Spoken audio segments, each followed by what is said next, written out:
O Poder Sem Limites, de Anthony Robbins. Capítulo 19. As 5 chaves para a prosperidade e felicidade. O homem não é criação das circunstâncias. As circunstâncias é que são uma criação dos homens. Benjamin Disraeli. Você tem agora os recursos para se responsabilizar por sua vida. Tem capacidade para formar representações interiores e produzir os estados que levam ao sucesso e poder. Ter a capacidade, porém, nem sempre é o mesmo que usá-la. Há certas experiências que, vez por outra, põem as pessoas em estados pobres de recursos. Há curvas nas estradas, corredeiras nos rios, pessoas traídas. Há experiências que consistentemente evitam que as pessoas sejam tudo o que poderiam ser. Neste capítulo, quero lhes dar um mapa mostrando onde estão os perigos e o que você precisa saber para superá-los. Eu as chamo de as 5 chaves da prosperidade e felicidade. Se você for usar todas as habilidades que tem agora, se você for tudo o que pode ser, vai ter de entender essas chaves. Toda pessoa que é sucesso, mais cedo ou mais tarde, tem de entendê-las. Se você as entender, se puder usá-las consistentemente, sua vida será um sucesso indômito. Tempos atrás eu estava em Boston. Uma noite depois do seminário fui dar uma volta em Copley Square. Estava reparando nas construções que vão de modernos arranha-céus até estruturas tão antigas como a América. Reparei um homem oscilando para frente e para trás, vindo em minha direção. Seu aspecto era de quem estava dormindo nas ruas há semanas. Recendia álcool e parecia que não fazia barba há meses. Imaginei que se aproximaria e pediria dinheiro. Bem, assim você pensa, assim você atrai. Ele aproximou-se e pediu: Senhor, poderia me emprestar 25 centavos? Primeiro perguntei-me se eu queria recompensar seu comportamento. Então disse a mim mesmo que não queria que ele sofresse. De qualquer forma, 25 centavos não ia fazer muita diferença. Então imaginei que o mínimo que poderia fazer era tentar ensinar-lhe uma lição. 25 centavos? É isso que você quer? Ele disse: só 25 centavos. Assim procurei em meu bolso, tirei uma moeda e falei: a vida pagará qualquer preço que você pedir. O camarada olhou espantado e então afastou-se cambaleando. Enquanto o via afastar-se, eu pensava sobre as diferenças entre aqueles que são bem-sucedidos e os que falham. Pensei: qual é a diferença entre ele e eu? Por que minha vida é tão feliz que posso fazer o que quiser, quando quiser, onde quiser, com quem eu quiser, tanto quanto eu queria? Ele deve ter uns 60 anos e mora na rua pedindo moedas. Deus desceu do céu e disse: Robbins, você foi bom, você vai viver a vida que sonhou? Não foi nada disso. Alguém me deu recursos superiores ou vantagens? Não creio. Eu estava num estado quase tão ruim como o dele, apesar de não ter tomado nada de álcool ou dormido na rua. Penso que parte da diferença é a resposta que lhe dei, que a vida lhe pagará aquilo que pedir. Peça uma moeda e é o que receberá. Peça alegria retumbante ou sucesso e conseguirá isso também. Tudo o que estudei convenceu-me de que se você aprender a dirigir seus estados e comportamentos, você pode mudar qualquer coisa. Você pode aprender a pedir da vida e pode ter certeza que conseguirá. Nos meses seguintes, encontrei mais pessoas nas ruas e perguntei-lhes sobre suas vidas e como chegaram lá. Comecei a descobrir desafios em comum. A diferença era como os controlamos. Qualquer espécie de palavra que você disser, a mesma você ouvirá. Provérbio grego. Deixe-me compartilhar com você 5 coisas para usar como sinais na estrada do sucesso. Não há nada profundo ou obscuro a respeito delas, mas elas são absolutamente cruciais. Se você dominá-las, não há limite para o que queira fazer. Se não usá-las, você já colocou limites na altura que pode ir.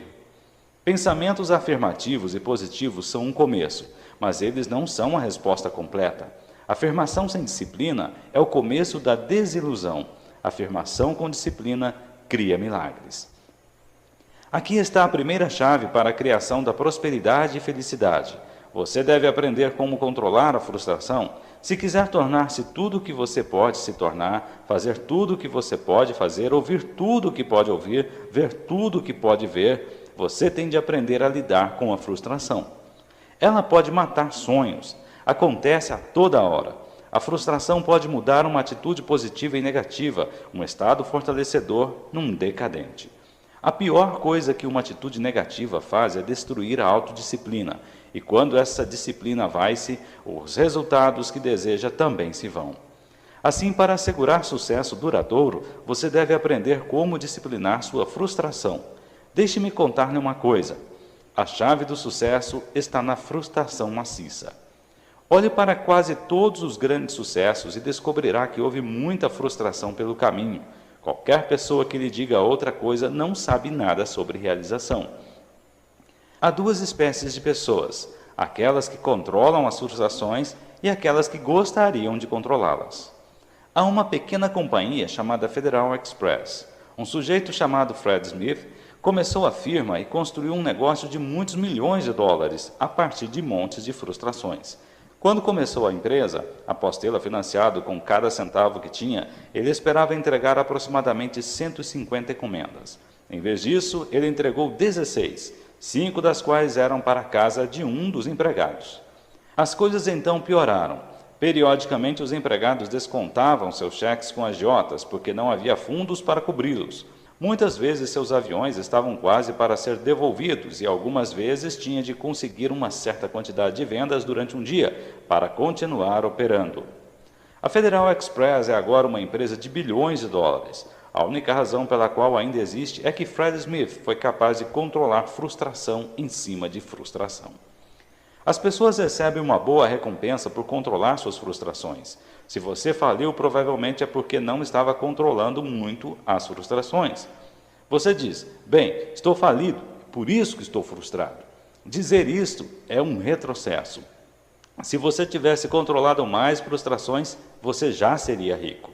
A grande diferença entre pessoas que estão seguras financeiramente e pessoas que não estão é como controlam suas frustrações.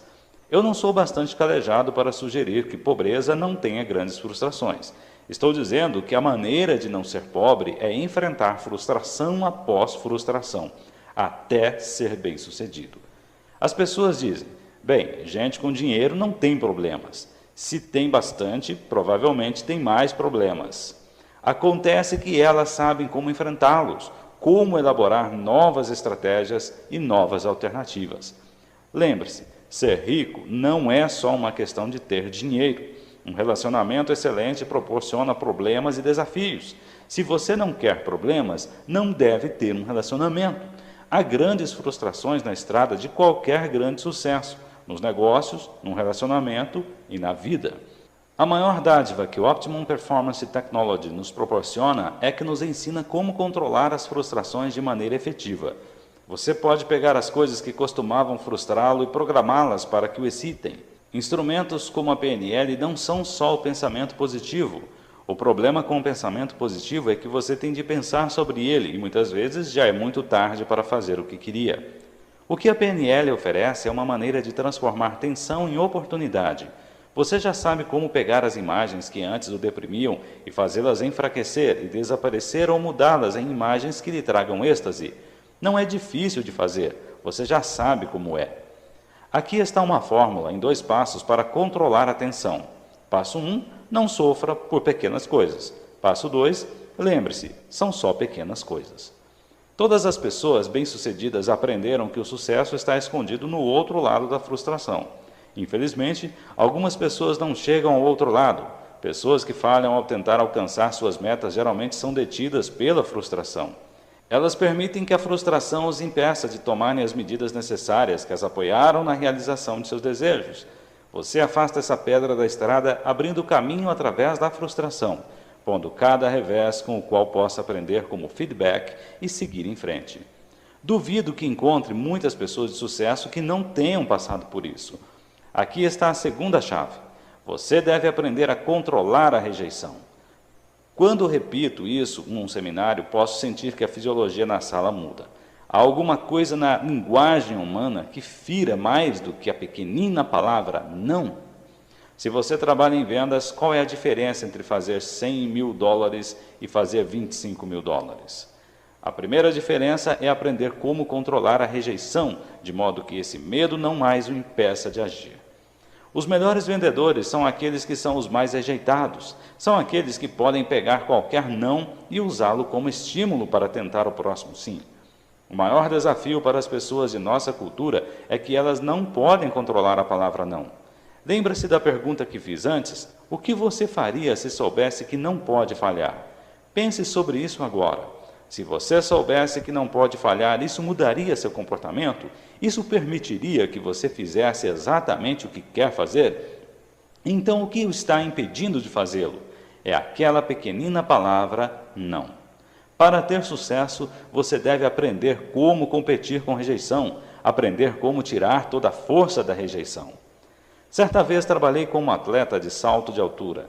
Ele tinha sido atleta olímpico, mas atingira um ponto onde não mais conseguia saltar nem a altura de seu chapéu. Imediatamente vi qual era seu problema. Ao vê-lo saltar, realmente ele bateu na barra e começou a passar toda espécie de rotações emocionais. Transformava cada fracasso num grande acontecimento. Chamei-o e lhe disse que nunca fizesse aquilo outra vez se quisesse trabalhar comigo. Ele guardava a coisa toda como um fracasso.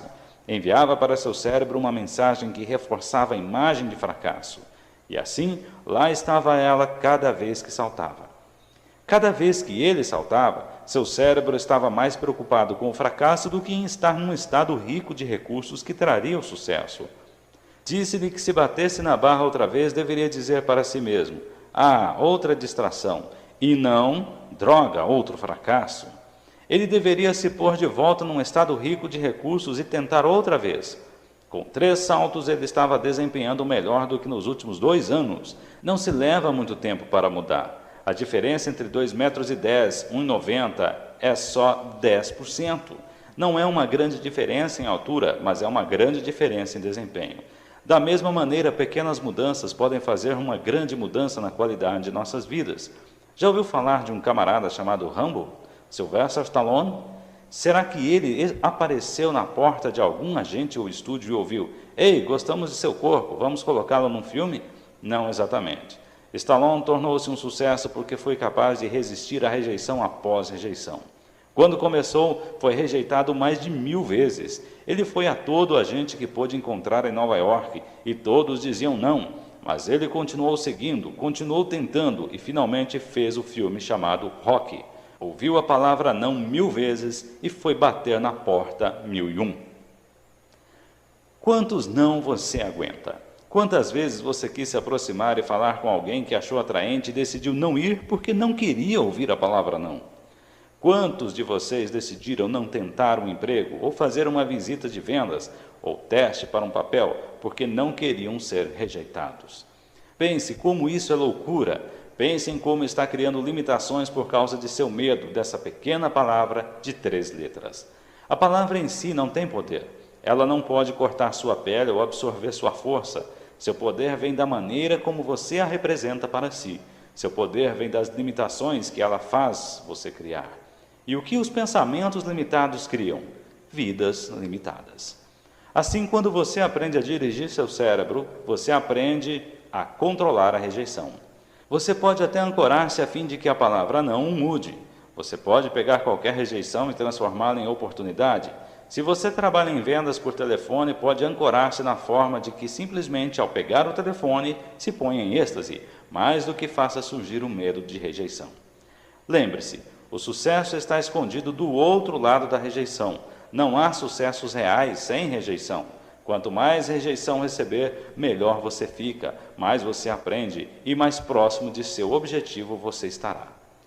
A próxima vez que alguém rejeitá-lo, você deve dar-lhe um abraço. Isso mudará a fisiologia dele. Transforme os não em abraços. Se você puder controlar a rejeição, aprenderá a conseguir tudo o que quiser. Aqui está a terceira chave para a prosperidade e felicidade. Você deve aprender a controlar a pressão financeira. A única maneira de não ter pressão financeira é não ter nenhuma finança. Há várias espécies de pressão financeira e elas destruirão você. Elas podem criar ganância, inveja, falsidades ou paranoia. Elas podem roubá-lo de sua sensibilidade ou roubá-lo de seus amigos. Agora lembre-se, eu disse que elas podem e não que elas farão isso. Controlar a pressão financeira significa saber como conseguir e como dar, saber como ganhar e como economizar. A princípio, quando comecei a ganhar dinheiro, passei o inferno por isso. Meus amigos me repudiavam. Eles diziam: você está no dinheiro, qual é o seu problema?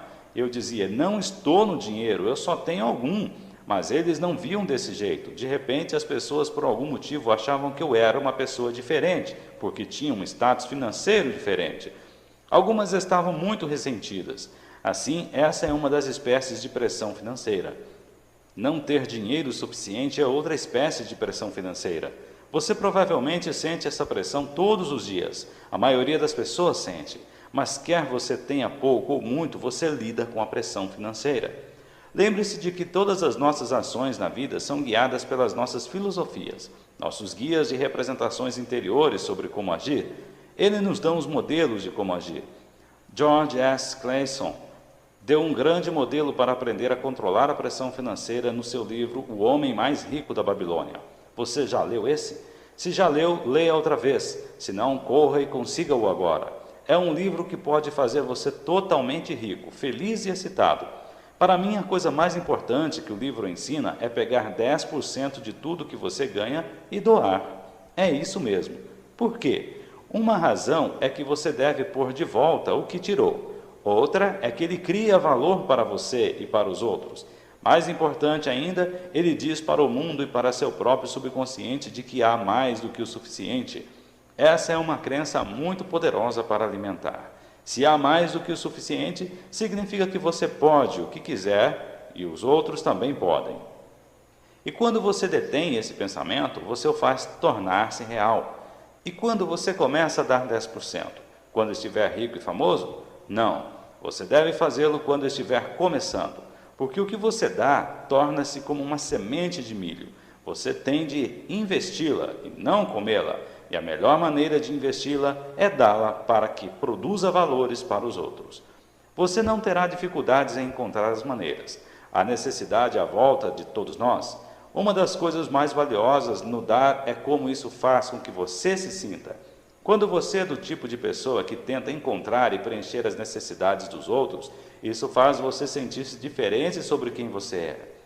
E a partir dessa espécie de sentimento ou estado, você vive sua vida numa atitude de gratidão. Tive a felicidade de voltar outro dia à minha escola de Glendora, Califórnia. Estou organizando um programa para professores e queria agradecer aos professores que influenciaram minha vida. Quando cheguei, soube que um programa de língua que me ensinara como me expressar tinha sido cortado por falta de fundos e porque as pessoas não achavam que fosse bastante importante. Assim, fundei o programa. Devolvi uma parte do que tinha sido dado para mim. Não fiz por ser um camarada legal, fiz porque devia isso. E não é ótimo saber quando você deve alguma coisa e você pode pagá-la? Essa é a verdadeira razão para ter dinheiro. Todos nós temos débitos positivos. A melhor razão para se ter dinheiro é sermos capazes de pagá-lo. Quando eu era pequeno, meus pais trabalhavam diligentemente para nos criar bem. Por várias razões, nos encontrávamos em situações financeiras extremamente difíceis. Lembro-me de um dia de ação de graças em que não tínhamos dinheiro. Lembro-me que estávamos tristes até que alguém chegou à porta da frente com uma caixa cheia de enlatados e um peru. O homem que a entregou disse que era da parte de alguém que sabia que não pediríamos nada, mas nos amava e queria que tivéssemos um ótimo dia de ação de graças. Nunca esqueci esse dia. Assim, todo ano, no dia de ação de graças, faço o que alguém fez por mim naquele dia. Saio e compro mantimentos para uma semana e entrego-os a uma família necessitada. Entrego os mantimentos como um empregado ou garoto de entregas, nunca como uma pessoa que está proporcionando o presente.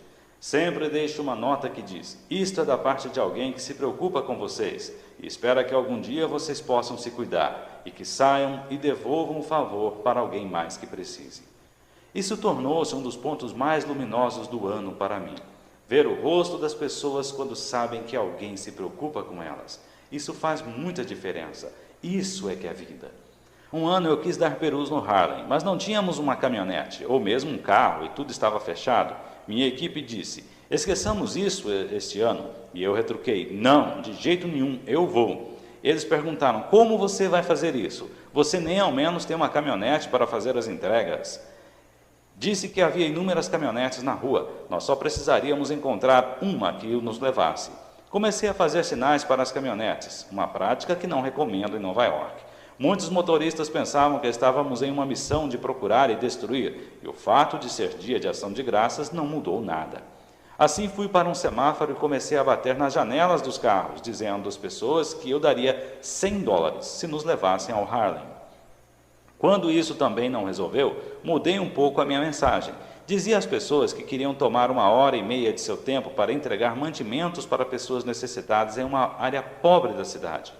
Isso nos aproximou mais um pouco. Eu já tinha decidido que queria ir numa caminhonete que fosse longa e larga, o bastante para fazer uma grande entrega. Logo, uma linda caminhonete vermelha apareceu e era extra longa, com uma extensão atrás. E eu disse, é essa. Um dos meus rapazes correu imediatamente à rua e, pegando-a no sinal, bateu na janela e ofereceu ao motorista $100, se nos levasse aonde queríamos. O motorista falou, olha, você não tem que me pagar, ficarei feliz em levá-los. Essa era a 10ª pessoa que tentávamos. Então ele estendeu a mão, pegou seu chapéu e nos mostrou. Estava escrito Exército da Salvação. Disse que seu nome era Capitão John Rondon e queria ter certeza de que trazíamos comida para pessoas realmente necessitadas. Assim, em vez de só entregarmos a comida no Harlem, também fomos ao South Bronx, que é uma das mais arruinadas paisagens do país. Passamos pelos terrenos vazios e ruínas de edifícios até uma mercearia de South Bronx. Lá compramos comida e a entregamos aos invasores, refugiados urbanos, gente de rua e famílias que lutavam para conseguir uma vida decente. Não sei quanto mudamos as vidas dessas pessoas, mas de acordo com o Capitão Rondon, isso mudava suas crenças sobre pessoas que se preocupavam com outras. Não há quantia de dinheiro que possa comprar o que você ganha quando você dá de si. Nenhum planejamento financeiro pode fazer mais por você do que se você der 10% do que você ganha.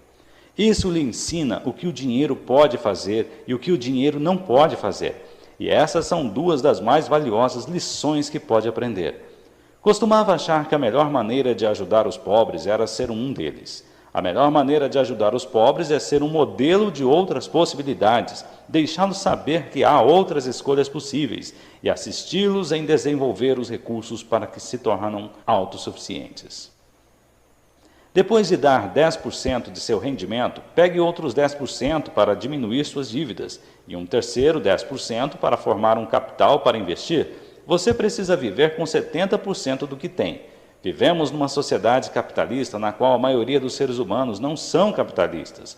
Como resultado, eles não têm o estilo de vida que desejam. Por que viver numa sociedade capitalista, rodeada de oportunidades, e não tirar vantagens do mesmo sistema que nossos antepassados lutaram para criar? Aprenda a pegar seu dinheiro e usá-lo como capital. Se você o está gastando, nunca formará qualquer capital. Nunca terá os recursos de que precisa. Dizem que a renda média na Califórnia é de $25 mil por ano. A despesa média é de 30 mil. A diferença é chamada pressão financeira. Não queira juntar-se a essa multidão. O essencial é que o dinheiro é como todas as coisas. Você pode fazê-lo trabalhar para si ou pode deixá-lo trabalhar contra você. Você deve ser capaz de lidar com o dinheiro em sua mente como com qualquer outra coisa, com a mesma finalidade e elegância. Aprenda a ganhar, a economizar e também a dar. Se puder fazer isso, aprenderá a controlar a pressão financeira e o dinheiro nunca mais será um estímulo para pô-lo num estado negativo, que faz com que você seja infeliz ou trate os outros à sua volta de uma maneira menos rica de recursos. Quando dominar as primeiras 3 chaves, começará a sentir a vida como um imenso sucesso. Se você puder controlar a frustração, a rejeição e a pressão financeira, não há limites para o que possa fazer. Já viu Tina Turner representar? Ela é alguém que controlou grandes quantidades de todas as 3. Depois de tornar-se uma estrela, desmanchou seu casamento, perdeu seu dinheiro e passou 8 anos no purgatório de shows, em hotéis e clubes baratos. Ela não conseguia que as pessoas a atendessem ao telefone, muito menos oferecer-lhe um contrato de gravação. Mas continuou tentando, não ligando para os não. Continuou a trabalhar para pagar as dívidas e pôr sua vida financeira em ordem. Finalmente percorreu o caminho de volta para o alto do mundo nos espetáculos. Assim você pode fazer qualquer coisa, e aqui é onde o número 4 entra. Você deve aprender como controlar a acomodação. Você já viu pessoas em sua vida, ou celebridades ou atletas, que atingem um nível de sucesso e então param, começam a se sentir confortáveis e, em primeiro lugar, perdem quem os pôs lá? Aquele que realizou mais ainda tem todo o futuro para ser realizado. Lao Tse, Tao Te Ching. O conforto pode ser uma das mais desastrosas emoções que um corpo humano pode ter. O que acontece quando uma pessoa consegue muito conforto? Ela para de crescer, para de trabalhar, para de criar valores adicionais. Você não quer conseguir muito conforto. Se você se sentir realmente confortável, é provável que pare de crescer. O que disse Bob Dylan? Aquele que não deu trabalho para nascer, dá trabalho para morrer. Você ou está subindo ou está escorregando. Perguntaram certa vez a Ray Kroc, o fundador do McDonald's, qual seria seu conselho para quem quisesse garantir uma longa vida de sucesso. Ele disse para simplesmente lembrarem-se disso. Quando você está verde, você cresce. Quando você amadurece, você apodrece. Enquanto você permanecer verde, você cresce. Você pode pegar qualquer experiência e torná-la uma oportunidade para crescer, ou pode pegá-la e torná-la um convite para decair. Você pode encarar a aposentadoria como o começo de uma vida mais rica, ou pode vê-la como o fim de sua vida de trabalho. Você pode ver o sucesso como trampolim para coisas maiores, ou pode encará-lo como um lugar de descanso. E se for um lugar de descanso, é provável que não o manterá por muito tempo. Uma espécie de acomodação ou complacência vem da comparação. Eu costumava pensar que estava indo bem, porque estava indo bem comparado com pessoas que eu conhecia. Esse é um dos maiores enganos que você pode fazer. Talvez só signifique que seus amigos não estão indo muito bem. Aprenda a julgar-se por suas metas em vez daquelas pelas quais seus colegas parecem estar se rezando. Por quê? Porque você pode sempre encontrar pessoas para justificar o que estão fazendo. Você não fez isso quando era garoto? Você dizia, Johnny fez isso porque eu não posso. Provavelmente sua mãe dizia, bem, não me importa o que Johnny faz, e ela estava certa. Você não deve se preocupar com o que Johnny ou Mary ou outros fazem. Preocupe-se com o que você é capaz. Preocupe-se com o que você faria e o que quer fazer. Trabalhe a partir de um conjunto de metas dinâmicas, envolventes, cheias de possibilidades, que o ajudarão a fazer o que você quer, não o que alguém fez. Sempre haverá alguém que tem mais do que você. Sempre haverá alguém que tem menos que você. Nada disso importa. Você precisa julgar-se pelas suas metas e nada mais. Pequenas coisas afetam pequenas mentes. Benjamin Disraeli. Aqui está outra maneira de evitar acomodação. Afaste-se de seu papo furado. Você sabe do que estou falando. Das redes sociais em que todos expõem seus hábitos de trabalho, vida sexual, status financeiro e tudo mais que se torna distração. Esses tipos de ambientes são como suicídio. Eles envenenam seu cérebro, fazendo com que concentre sua atenção no que as outras pessoas estão fazendo e nas suas vidas privadas, em vez do que você pode estar fazendo para intensificar sua experiência de vida. É fácil cair nessas situações, mas lembre-se de que as pessoas que o fazem estão meramente tentando se distrair do aborrecimento criado por sua incapacidade de produzir os resultados que desejam. Uma frase que Rolling Thunder, o índio sábio, usava muito era: só fale com bons propósitos. Lembre-se, o que colocamos para fora volta para nós. Portanto, meu desafio para você é que mantenha-se afastado do lixo da vida. Não cresça em coisas pequenas. Se quiser ser acomodado e medíocre, passe sua vida mexendo sobre quem está dormindo com quem. Se quiser ser diferente, esteja certo de que você se desafia, se testa e de que faz de sua vida algo especial. Aqui está a última chave. Sempre dê mais do que espera receber. Esta pode ser a chave mais importante de todas, porque virtualmente garante a verdadeira felicidade. Lembro-me de estar dirigindo de volta para casa depois de uma reunião noturna com muito sono. A trepidação mantinha-me consciente, e nesse estado semilúcido tentava imaginar o que dava significado à vida. De repente uma vozinha em minha cabeça dizia: o segredo de viver é dar. Se quiser fazer sua vida correr bem, você tem de começar com o como dar. A maioria das pessoas começa suas vidas pensando só em receber. Receber não é um problema. Receber é como o oceano. Mas você tem de estar certo de que está dando para poder pôr o processo em movimento. O problema na vida é que as pessoas querem primeiro as coisas. Um casal virá a mim e o homem dirá que sua mulher não o trata bem. E a mulher dirá que é porque ele não é muito carinhoso. Isso é, cada um estava esperando que o outro tomasse a iniciativa e apresentasse a primeira prova. Que espécie de relacionamento é esse? Quanto tempo irá durar? A chave para qualquer relacionamento é que você tem de primeiro se dar e continuar se dando. Não pare e espere para receber. Quando você começa a marcar pontos, o jogo termina. Você fica lá dizendo, eu dei, agora é a vez dela. E o papo termina. Ela se foi, você pode pegar seu resultado e levar para outro planeta, porque o placar não funciona dessa maneira aqui. Você tem de estar querendo plantar a semente e cuidar para que ela germine.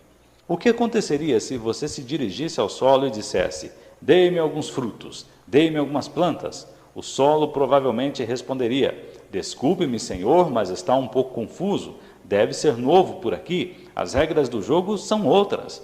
Então explicaria que você primeiro planta a semente, cuida dela, põe água, lavra a terra, fertiliza, protege e alimenta. Então, se cuidar bem dela, conseguirá sua planta e o seu fruto mais tarde. Você pode pedir ao solo muitas vezes, mas isso não muda as coisas. Você tem de continuar dando, alimentando, para que o solo produza frutos e a vida é exatamente da mesma maneira. Você pode ganhar muito dinheiro, você pode imperar sobre reinos ou dirigir grandes empresas ou controlar vastas terras. Mas se estiver fazendo só para si, você realmente não é um sucesso. Na verdade, você não tem poder, não tem riqueza real. Você subiu ao topo da montanha do sucesso em seu benefício, provavelmente pulará fora. Quer saber qual a maior das ilusões sobre o sucesso? Que ele é como um pináculo a ser atingido, uma coisa a ser possuída ou um resultado estático a ser obtido. Se quiser ter sucesso, se quiser realizar todos os seus objetivos, você tem de pensar no sucesso como um processo, um meio de vida, um hábito da mente, uma estratégia para a sua vida. Este capítulo foi sobre isso. Você deve saber o que você tem e você deve conhecer os perigos em seu caminho. Você deve ter a habilidade de usar seu poder de uma forma responsável e amorosa se quiser experimentar a verdadeira riqueza e felicidade. Se puder controlar essas 5 coisas, você será capaz de usar todas as técnicas e poderes ensinados neste livro para fazer coisas maravilhosas. No próximo capítulo, veremos como são as mudanças em nível mais elevado, a nível de grupos, comunidades e nações. Fim do capítulo 19.